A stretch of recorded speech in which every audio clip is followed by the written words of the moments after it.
All right, guys, welcome to the channel and welcome to my first ever MX Bikes Fun and Games. Default settings, default setup, 250 going against a bunch of 450s.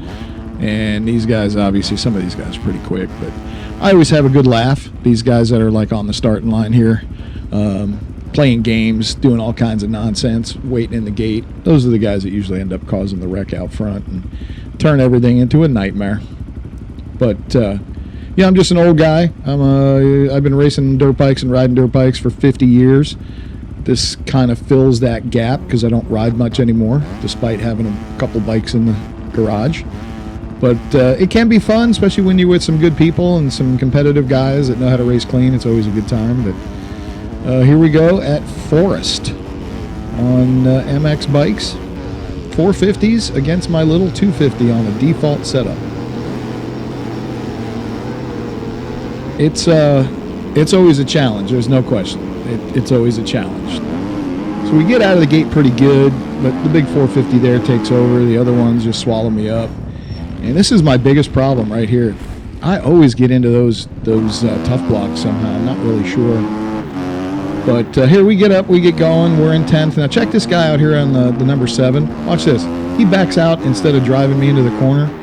We actually rode together in practice, and he was very polite, understands he can't ride the pace.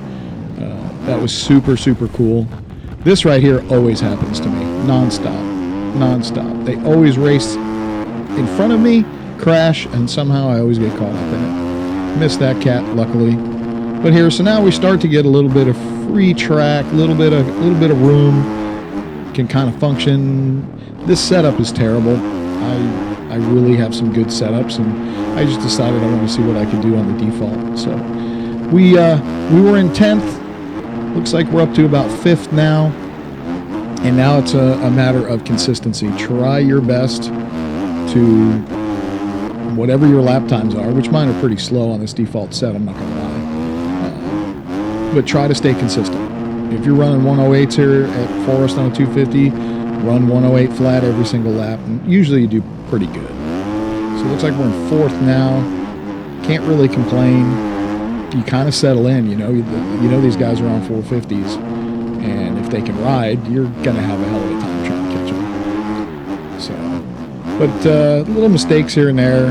Almost had a big one there. That would have definitely ended off of that if I wouldn't have caught it. But I'm on a new computer, so I can actually record these now, do a little audio, have a little fun with them. But this one here, I was actually having a good time, and I could see these guys starting to battle, which even in real life, I mean, I don't care if you're a D-class guy Saturday night at the local track. If you see 2 guys in front of you starting to battle, right there, you get at least 1 free spot usually out of it. So that's pretty cool. So now we're up, we're in a podium spot, and now we just have to put our head down and focus and just be consistent and see where the chips fall. It's tough. It is tough. There's no question. Some of these kids are so good. I am so old, and my reflexes are so terrible. And then I have neuropathy in my hands. I can't feel my fingers.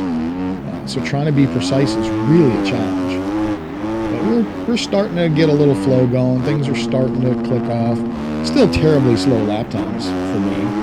I normally run 106s on 250 at Forest, but that's with my good setups. So with this default set, this just is what it is. So, we're up into 2nd now. Kind of trying to figure out, like, what can I do? How far am I behind? And it's like, oh, wait a minute. Who was that? Who was that guy back there on my left? That was first place. So now I have a chance. If I can get 6-8 seconds out on these guys, pretty darn good chance that I can stay pretty close to the front. All depends on how good they are. And some of these kids, like I said, man, some of these kids are so good. It's crazy how good they are. But here, we'll just start clicking off laps and let the little KTM 250 ring to the moon, see what we can do. Try to be consistent, try to be smooth, which is one of the hardest things for me because I can't feel my fingers. So it's a little bit of a challenge. But things are looking pretty good right now. He's a few seconds behind, nothing major, definitely within striking distance and gaining ground. There's no doubt the 27 is coming. So I just try to focus, do the best I can, and see how far we can get out, if we can get out on him, or at least how long we can hold the lead.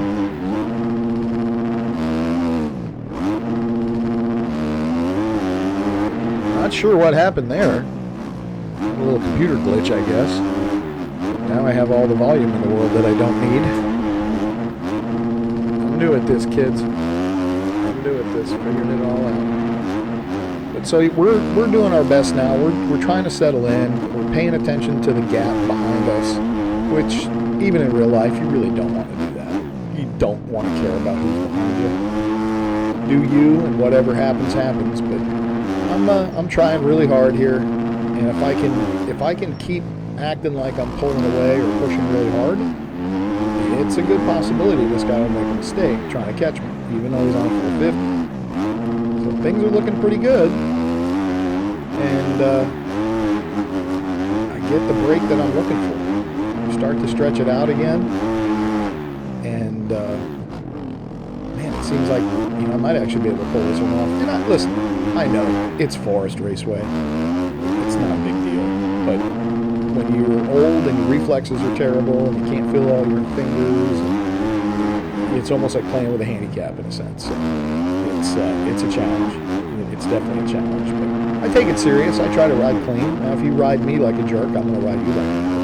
I'll just knock you down. I don't care. But if you're cool with me and we can race, which I've had some really great races actually with people that are respectable, but a lot of the kids are just idiots. But, now it looks like things are stabilized pretty much. I know he's still coming, but he's not coming like he was. He's not catching me like he was. So keep trying to do what I'm doing.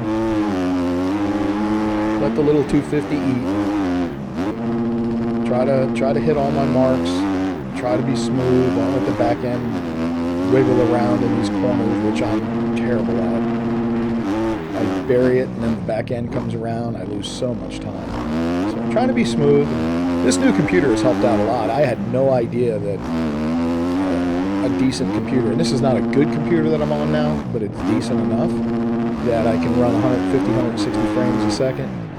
I was trying to race and do all this on 40 frames a second, and I didn't realize how imperfect and how many details I was missing as that computer was just struggling to do anything. So picked up a decent used machine.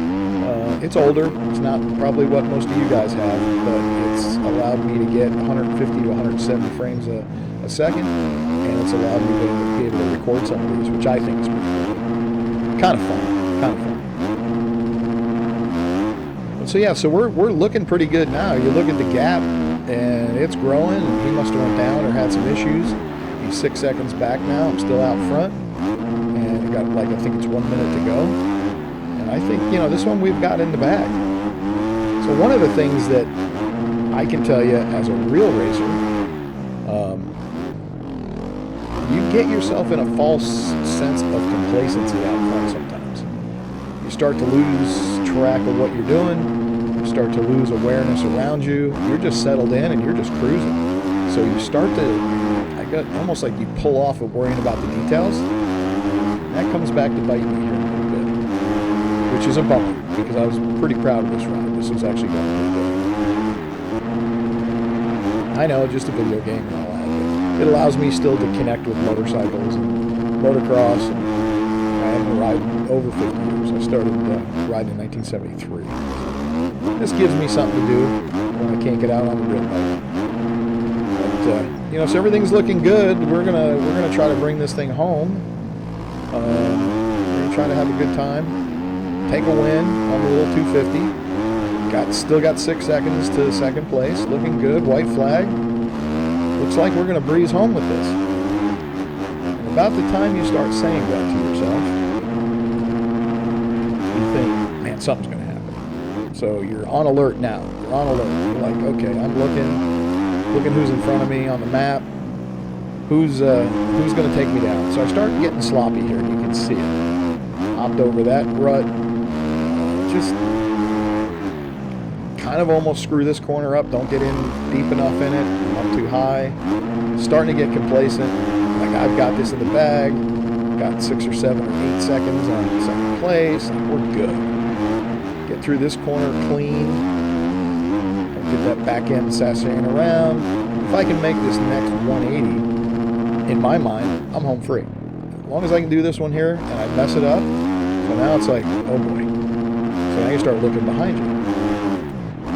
Where is he at? I know he's coming. I know he's just a turn to go. Just one turn to go. And you gotta be kidding me, Bailey. Number 9. Now, since this is a new computer and I have a new setup here, I messed myself up. I don't have the button set up to walk the bike forward and backwards. So I'm stuck on Bailey, end up getting loose, even though I had 8.5 seconds on second place, and I end up losing first and finishing second. It's always the lappers get me, always.